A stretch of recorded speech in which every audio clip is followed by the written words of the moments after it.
Bonjour à toutes et à tous, bonjour Bersailles, je suis désolé, nous nous excusons pour les problèmes techniques qui se sont présentés. Nous allons donc vous présenter notre séance d'information. La lutte des résistants continue contre l'obligation vaccinale et l'horrible chantage qui l'accompagne. Il y a 48 ans, la grève de janvier-février 1974 a été réprimée dans le sang par le pouvoir colonial. L'est arrivée une proposition du CNCP à la population.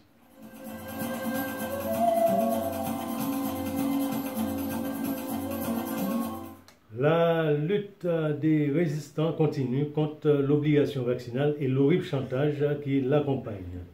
Le vendredi 25 février 2022, les résistants à la dictature sanitaire ont organisé une opération Molokoï du rond-point de la Résistance en direction de l'Agence régionale de santé, puis de l'espace Sonat, lieu où la Conférence régionale de la santé et de l'autonomie, CRSA, présidée par un fervent partisan de la doctrine vaccinale, sévissait. Ensuite, les manifestants se sont dirigés vers la direction de l'économie, de l'emploi et du travail et des solidarités, puis vers le CHUM. Ils ont dénoncé le pass vaccinal, les suspensions des soignants non vaccinés et la répression exercée par la direction transitoire du CHUM qui se vante d'avoir expédié des centaines de lettres de suspension. La violence psychologique que représentent ces courriers est inouïe. Soit vous vous laissez injecter un produit expérimental, soit vous refusez et il vous est interdit de travailler, de soigner, de gagner votre vie et de prendre soin de votre famille. Tout cela en ne respectant pas la procédure, en violant les dispositions du Code du travail. Même des personnes en arrêt maladie ont eu droit, eux aussi, à un courrier. La direction transitoire du CHUM entend appliquer sans état d'âme les règles édictées par la dictature sanitaire d'Emmanuel Macron, marionnette des multinationales. C'est marche ou crève. La direction cherche à remplacer les soignants, ainsi écartés par des soignants venant d'ailleurs. La qualité des soins, la sauvegarde des intérêts des malades et de l'hôpital ne sont pas les objectifs premiers de la direction transitoire du CHUM. La lutte, cependant, ne faiblit pas. Les résistants ont décidé d'aller à la rencontre de la population en caravane pour apporter l'information directement et sans filtre, et ceci au plus près pour une bonne information. Il y a 48 ans, la grève de janvier-février 1974 a été réprimée dans le sang par le pouvoir colonial. Le 14 février est célébré par certains comme la fête des amoureux. C'est le jour où les couples s'échangent des preuves d'amour. Les roses sont de mise pour souligner la passion qui anime les cœurs. Il n'est pas possible d'oublier cette fête. Les staffs commerciaux des entreprises, les publicitaires, les médias intéressés se chargent de vous rappeler ce qui est somme toute une fête commerciale. L'objectif est d'améliorer le chiffre d'affaires. La société se fait également pressante. Il est mal vu de ne pas recevoir au moins une rose. C'est le minimum syndical pour prouver son amour. Il faut que ce jour-là, l'honneur soit sauf, même si les 364 autres jours que compte l'année, rien ne viendrait exprimer cette passion. Pourtant, ce jour du 14 février est synonyme de jour de sang pour la Martinique et n'inspire guère à la fête. Quels sont ces événements qui ont fait souffrir des Martiniquais? Un bref rappel historique. Des ouvriers agricoles qui œuvrent dans les bananeraies subissent une exploitation éhontée et vivent des conditions de travail quasi esclavagistes. Des militants très touchés par cette situation ont décidé de les aider à s'organiser afin qu'ils connaissent de meilleures conditions de vie et de travail.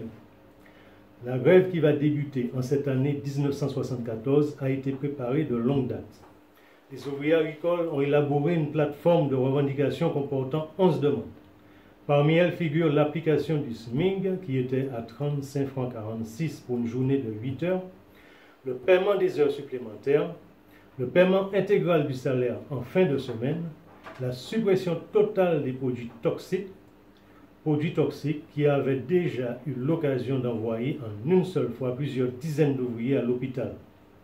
Alors, le 17 janvier 1974, les ouvriers de la banane, organisés en comité de grève, déclenchent une grève dite marchande, car se déplaçant d'habitation en habitation pour convaincre et rallier les hésitants. Après près d'un mois de grève, le patronat se montre intransigeant et les ouvriers décident de poursuivre le mouvement.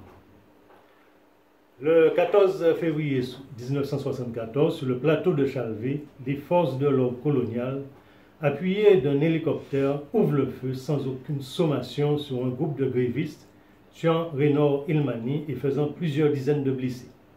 Un ouvrier qui avait ôté son tricot et étendu dans le champ des ananas pour échapper aux balles tirées de l'hélicoptère par une mitraillette, l'a retrouvé par la suite troué comme une passoire. Le lendemain, des milliers de manifestants défilaient dans les rues de Fort-de-France pour dénoncer la sanglante répression.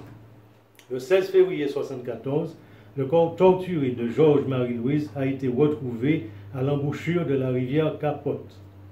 Plusieurs témoins affirment avoir entendu pendant la nuit des cris provenant de la gendarmerie du Lorrain. Avec ce nouvel assassinat, la mobilisation se fait plus puissante et la grève se termine par la signature d'un accord avec la CGT prévoyant 35 francs 50 pour 8 heures de travail, le paiement des heures supplémentaires, l'interdiction d'augmenter les tâches, pas de licenciement ou fait de grève. Les crimes commis sont restés jusqu'ici impunis, les autorités déclarant qu'elles ont agi en légitime défense. Cette date du 14 février est historique. L'amour du pays et du peuple martiniquais devrait nous inciter à l'inscrire dans nos consciences, à la commémorer, à nous incliner devant les victimes et à respecter ceux qui se sont battus pour des lendemains meilleurs. Une fois de plus, le mensonge de la devise de la République française, liberté, égalité, fraternité, est mis à nu. Elle serait inspirée des principes de la Déclaration des droits de l'homme et du citoyen de 1789. Mais dans les colonies, les nombreux actes posés par le colonialisme français, cette liberté pour les dominants d'empoisonner, de réprimer, de tuer impunément en toute égalité et fraternité avec les empoisonneurs et autres dominants de l'économie en Martinique. Ces derniers, héritiers de l'idéologie esclavagiste, perpétuent le système au travers de pratiques modernisées entre guillemets. Pour illustrer cela, prenons deux exemples dans les prix pratiqués en matière de pièces automobiles. Un petit thé en plastique d'1 cm de chaque côté qui assure la circulation de l'eau issue du réservoir lave-glace, qui en principe ne devrait pas vous coûter très cher, vous est vendu plus d'une vingtaine d'euros. Une boîte de vitesse vous est proposée à 12 490 euros lorsque le prix du véhicule neuf s'élève à 24 990 euros. Il en ressort qu'une très grande partie du prix n'est pas justifiée et n'a aucune contrepartie. Comme disent les amis guadeloupéens, c'est de la profitation. C'est ainsi que nous nous retrouvons à travailler gratuitement pour ces messieurs comme nos ancêtres esclavagisés. Il est donc temps de mettre en place des alternatives pour arrêter d'enrichir sans contrepartie les profiteurs. Les arrivées.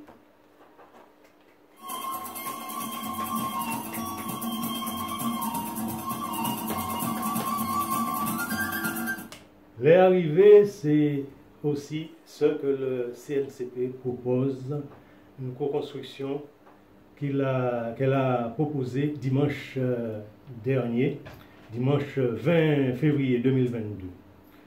Le Conseil national des comités populaires, en effet, le CNCP, avait convié les Martiniquaises et les Martiniquais à une rencontre sur les lieux où les colonialistes français ont fusillé des combattants de l'insurrection de septembre 1870. Il s'agissait de présenter publiquement, d'une part, son analyse sur la situation actuelle, qui se caractérise par une agressivité accrue du pouvoir colonial, et d'autre part, les propositions que fait l'organisation afin que le peuple martiniquais avance sur la voie de l'émancipation. Le CNCP a tenu à adresser ses remerciements chaleureux aux militants culturels qui l'ont accompagné, ainsi qu'à tous ceux et toutes celles qui ont répondu à son invitation. Ce fut un bon moment de partage entre ceux et celles qui étaient présents à la manifestation. Dès les premières minutes, l'artiste Suzy Senghal lui imprimait gravité, émotion et combativité en mêlant son cri de résistance aux paroles d'Aimé Césaire, de Suzanne Césaire, de François Fanon et à la présence de nos ancêtres. Après elle, la jeune Kecha est intervenue pour parler de la situation de la jeunesse et pour lancer un vibrant appel à la solidarité entre les générations dans la lutte pour la conquête de la souveraineté.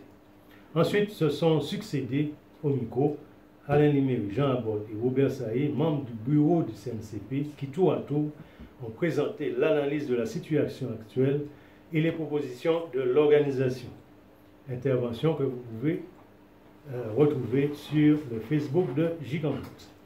La manifestation s'est terminée avec la présentation d'un chant belais adapté pour l'occasion. Djirié Djiriez l'est arrivé, suivi d'un moment de damier belais, un moment de grande convivialité.